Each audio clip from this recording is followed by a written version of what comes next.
wat-thayyibatu lit-thayyibina wat-thayyibuna lit-thayyibat wal khabisatu lil khabisina wal khabisuna lil khabisat. Itu kata kiai itu. Ya, benar itu. Kalau laki-lakinya ganteng, perempuannya cakep. Kalau laki-lakinya jelek, perempuannya cakep, merem masih itu perempuan. Emang udah gak ada lagi yang cakep? Ya. Punya suami hitam nggak apa-apa kata Ustaz Ila, asal satu ditepak jangan ngebul. Itu bukan orang, udah separuh oncom. Gini, jadi kita ngobrol aja lah, ngobrol, jangan serius-serius ini mah ya. Saya sambil duduk juga nggak apa-apa karena emang saya bukan ustadz beneran. Udah alhamdulillah, karena kebetulan bapak mualim, engkong kiai, cucu kebagian, itu aja. Itu doang berkahnya tuh. Beruntung kita punya orang tua bener, anak bener. Kalau kita bapak pejabat, anak nggak jadi pejabat, malu. Tapi bapak bukan pejabat, kita jadi pejabat, cakep berarti. Tapi kalau bapak benar, emak benar, kita nggak benar, berarti jelek kita. Ukurannya kita kesinggung, bapak benar, emak benar, anak juga mesti benar, kira-kira begitu. Sedikit nih tentang kawin. Apa yang disebut dengan nikah? Besok kan akad nikah ya? Ya, dikit dah. Nikah itu adalah enak. Jadi kalau orang yang nggak nikah, yang nggak mau nikah sampai sekarang, berarti dia nggak tahu yang enak-enak. Karena nikah adalah enak. Masuk kamar enak, duduk di pelaminan enak, tanda tangan disaksiin enak, besok sampai kita di kamar walaupun malamnya berasa sakit, paginya sakitnya juga sakit, enak. Berarti nikah itu adalah enak. Udah segitu aja sahabat ya. Nyari duit goceng.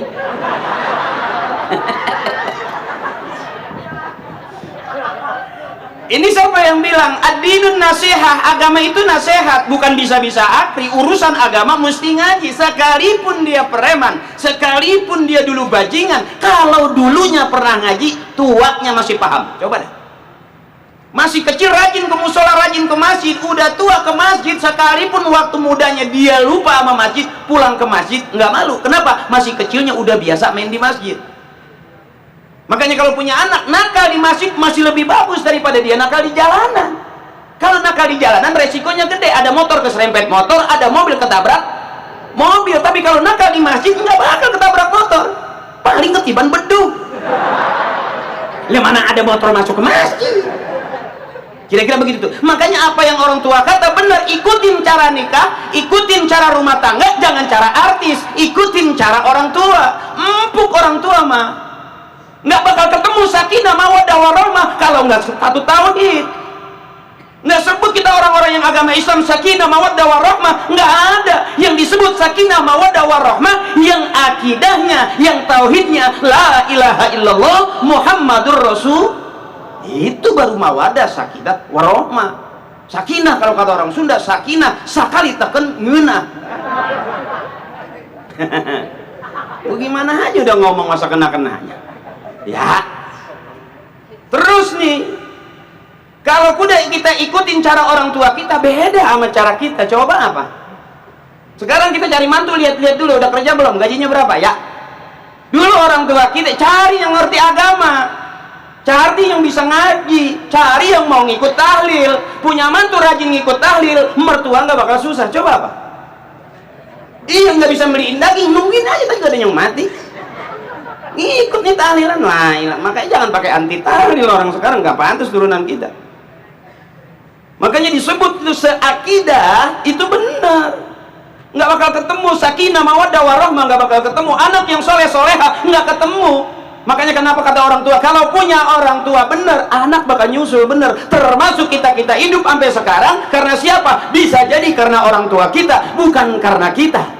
Sebelum kita lahir, orang tua kita sudah ada. Sebelum kita kenal Allah, orang tua kita sudah rajin zikir kepada Allah. Cakep tuh. Kira-kira begitu dah, dipas-pasin aja dah. Ini memang nggak pakai DP. Ya kira-kira ini dipas-pasin aja. Ikutin cara orang tua kita, jangan ikutin cara artis. Nggak bisa model kita. Lihat Raffi Ahmad, dia nikah, wow luar biasa, mewah, miliaran habisnya. Coba ukuran kita, nikah ngikutin dia, habis banda. Makanya ada 3 hukum di negara kita. Ada hukum agama tuh, ke KUA nikahnya. KUA hukum agama, hukum adat nih resepsi pernikahan. Udah nggak bisa hukum negara, nggak bisa hukum adat. Resepsi emang nggak punya modal, nikah di bawah pohon pisang masih sah.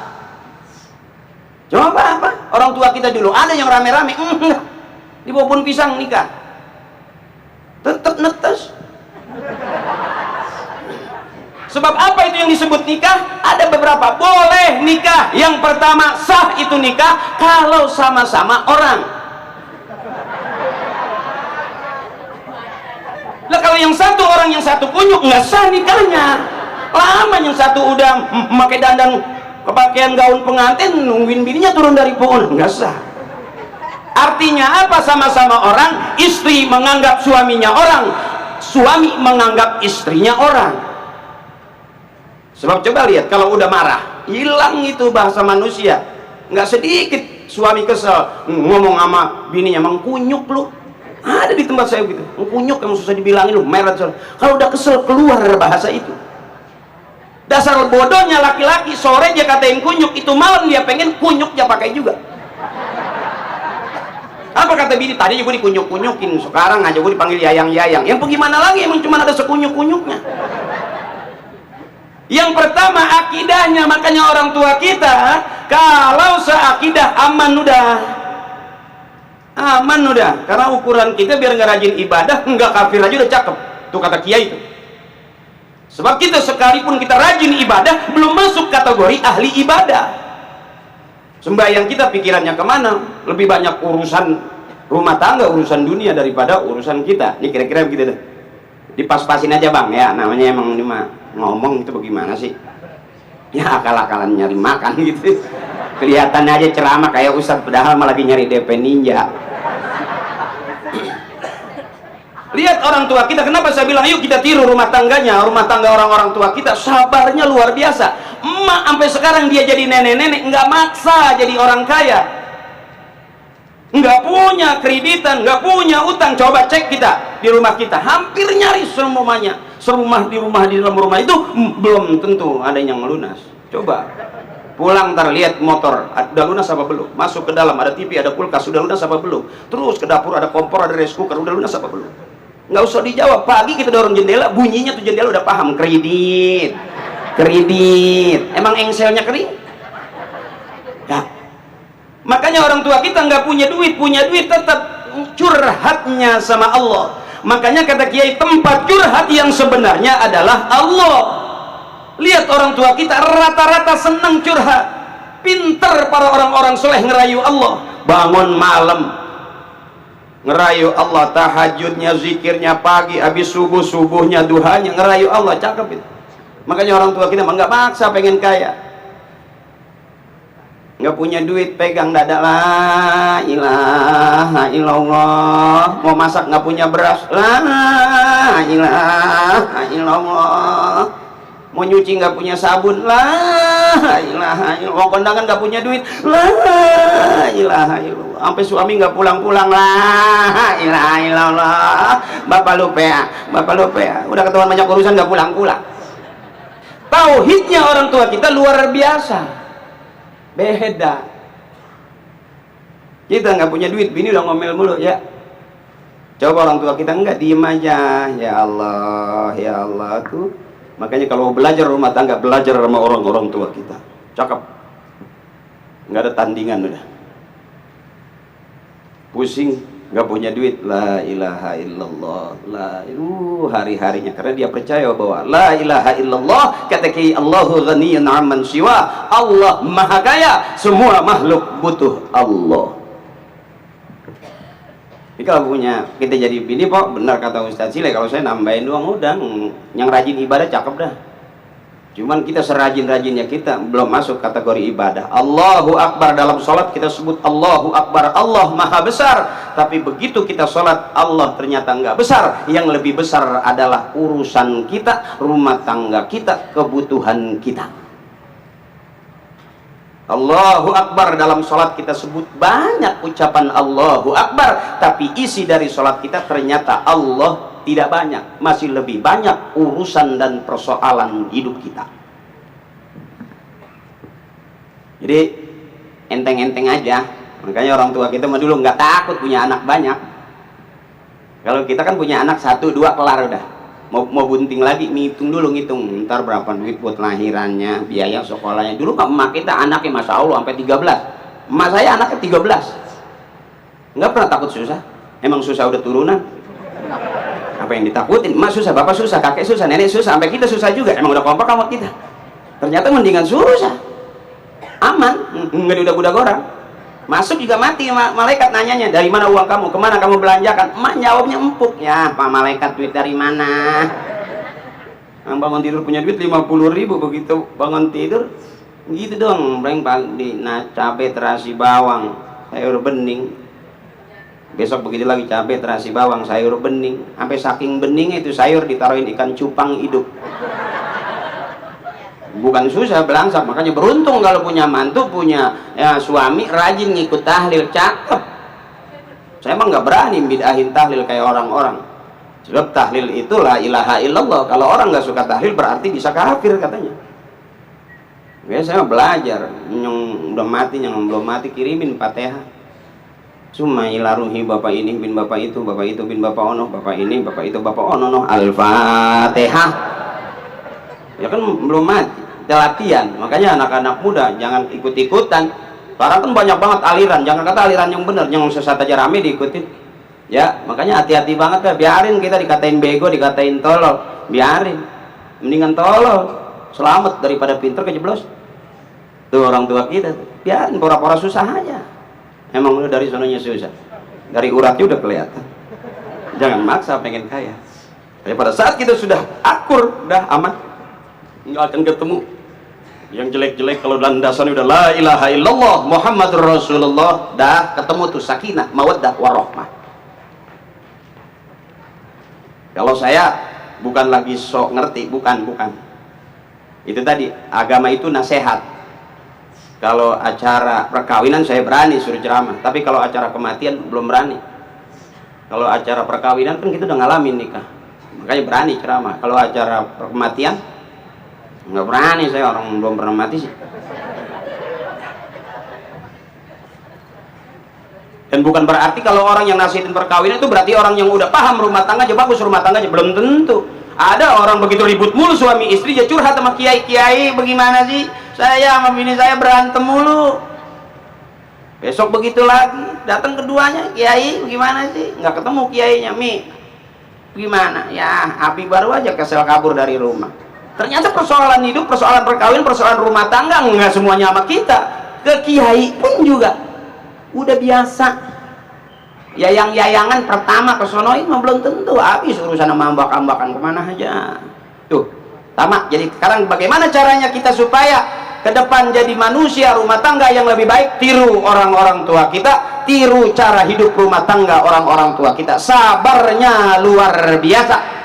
Sekalipun nggak dibeliin mobil, nggak dibeliin rumah mewah, tapi awet sampai sekarang. Lihat selebriti yang rumah tangganya bagus, mobilnya banyak, awetnya kurang. Lebih awet pernikahan rumah tangganya orang-orang tua kita dulu. Gitu Pak. Udah malam. Ya. Pok udah capek Pok? Udah capek Pok? Udah. Capek dong. Kalau mau nggak capek-capek nggak bisa habis. Ini bukan lagi saya nasehatin, nggak. Kira-kira begitu tuh. Jadi model-model kita ukurannya, sekalipun benar belum tentu kita bisa jadi ahli ibadah. Dari zamannya, hidupnya, urusannya udah tidak sama lagi seperti urusan orang-orang tua kita. Masya Allah, luar biasa. Orang tua kita udah nggak ada yang nyalain lagi. Cakap, siapa orang yang bagusin emak bapaknya, nanti dia bakal dibagusin anak cucunya. Siapa orang yang sering kirimin Fatihah ibu bapaknya, nanti anak-anaknya bakal kirim Fatihah buat dia. Makanya beruntung udah kita punya orang tua baik sampai sekarang. Ente udah nikah belum? Belum? Nikah kalau udah sanggup, jangan pakai nungguin kaya lama. Bener. Ada orang yang ngomong dulu baru nikah, ada yang udah nggak kuat nikah dulu baru ngomong. Kalau dia tahu kalau ngomong lu emang bapaknya nggak punya duit, anak udah pada habis, kan pusing, nggak jadi lagi. Iya, punya duit celengin nikah aja lu terus ngomongnya belakangan. Anak apa itu? Emang separuh PA udah dia. Ya, saya ngomong lagi, ada lagi, ngomong lagi nggak ada duitnya, ngomong lagi, wah panjang dah tuh. Akhirnya doa restunya lama gitu. Anak laki mah nggak apa-apa, nggak usah takut-takut daripada kencing ngebet. Kelamaan nah, ya. Kalau gue mau gitu aja gue, anak-anak muda kalau dong kira-kira daripada wah main BBM di handphone isinya apaan itu? Ya di YouTube isinya apaan itu? Kalau yang demen ngaji dia lihat, oh kiai yang ceramah. Kalau yang kira-kira bengong-bengong malam-malam ngapain dia liatin? Ya, ya kan ya ada. Main bigo udah urusan. Nah, emang bagaimana mau jadi anak muda ahli ibadah orang lihatannya juga yang begitu mulu. Iya. Nah, makanya anak muda kalau deket sama ahli doa cakep, bener, udah kumpul sama orang tua deketin ahli doa, kebagian barokahnya. Gue juga bangor dulu, gue mau terang-terangan aja bangor, bukan orang soleh, melek mata, emang hidup susah. Pulang dari pondok hidup susah, boro-boro kita kemana aja, apa aja gue sikat. Tapi akhirnya kita mau kemana lagi? Sejauh-jauh kita pergi kita pasti pulang. Tuh, ya bener. Sejauh-jauh kita jalan tetap kita harus pulang. Mana modal pulang kita? Amal soleh. Nggak ada lain, udah jangan galak-galak sama emak. Ntar kita bisa digalakin sama anak kita. Begitu doang balikan yang nggak jauh-jauh. Udah gue kalau ngomong bener kayak kiai gitu suka nasihatin orang, gue gede banget sama gue juga. Ya bang, kita nggak tahu siapa yang terbaik di antara kita. Bisa jadi di balik kejelekan ada kebaikan, yang kita anggap sudah ada kebaikan, tapi di balik itu masih tersimpan kejelekan. Wallahu ya'lamu wa antum la ta'lamun. Allah yang maha tahu, kita nggak pernah tahu. Makanya adik-adik saya siapapun, kalau saya ceramah saya nggak pernah, oh lu begini lu, nggak, ngalir aja. Saya ceramah di penjara Cipinang. Pada saat saya ceramah saya tinggal dikit doang, saya bilang apa, saya kata Allah adil, yang di dalam pasti keluar, yang di luar bisa aja ke dalam. Allah adil, yang di luar ke dalam, yang di dalam keluar. Adil Allah. Jadi bagaimana pada saat kita di dalam, awas hati-hati kita mikirin di luar bagaimana. Yang di luar juga banyak sekarang, udah pejabat level, udah menteri sekalipun bisa ke dalam. Sampai lagi kita nggak tahu. Seperti hidup nunggu giliran. Motor dipinjem, dipakai belanja ganja, ditaruhin cuman satu pocongan untuk batang nih, tangkap polisi. Kira-kira yang punya motor kena nggak tuh? Makanya daripada ente punya teman minjem motor, mendingan kasih duit 5.000 suruh naik gojek aja. Banyak orang yang kena sasaran. Ceramah di mana-mana, yang ceramah galak, tiba-tiba kita kena tuh, ngikut lagi kita. Seperti hidup tuh tinggal nunggu giliran. Makanya kalau kata orang tua, daripada ngayap mendingan ke masjid selawat, daripada ngomong gak karuan ambil wudhu baca Quran, itu lebih manfaat. Ntar Allah angkat derajat kita. Makanya kenapa setelah sembahyang itu la ilaha illallah wahdahu la syarikalah lahul mulku wa lahul hamdu yuhyi wa yumitu wa huwa ala kulli syai'in qadir. Allah bakal ngangkat derajat kita nggak tahu. Ikutin apa yang dibaca, padahal kita nggak paham. Berasanya ntar pada saat loh kok gue bisa begini, loh kok gue bisa begitu. Jangan berteman sama yang sembarangan sekarang. Nah, saya nggak berteman sama pelawak. Bukan berarti nggak mau ceramah, emang nggak ada yang ngajak. Tapi apakah selamat? Bisa jadi. Banyak orang yang pinter, so pinter, yang hancur malah yang pinter. Tapi yang bodoh nggak punya motor, nggak punya. Makanya kenapa orang mati jatuh dari motor? Karena dia punya motor. Kenapa orang tabrakan dari mobil? Karena dia punya mobil. Bisa mati di mobil. Lihat orang tua kita, yang nenek-nenek kita zaman dulu, nggak ada yang mati di dalam mobil. Dia matinya di atas tempat tidur. Kemana? Karena emang nggak kemana-mana. Emang nggak punya mobil, nggak punya motor. Berarti yang bodoh yang selamat. Banyak yang kaya, yang pinter akhirnya mati muda. Bener? Udah, makanya waktunya ngaji aja. Ntar Allah bakal ngangkat derajat kita. Bisa jadi hari ini ada cewek yang ngerendahin kita, besok Allah bakal angkat derajat kita setinggi-tingginya. Hari ini kita ditinggalin sama cewek, besok ada perempuan yang ngejar-ngejar kita. Emang sendalnya kita colong. Jadi jangan nyusahin diri, jangan ya gue mah emang rumah saya hidup gue begini, nggak usah ngaku susah. Emang udah turunan. Dari silsilah bapaknya gue udah kelihatan. Dulu masih punya banda, punya tanah, ditinggalin ini, ditinggalin itu, sekarang udah habis, mau apa coba? Makanya anak yang bagus pengen punya motor, nggak usah ngomong sama orang tua, cari duit beli sendiri. Itu baru anak hebat.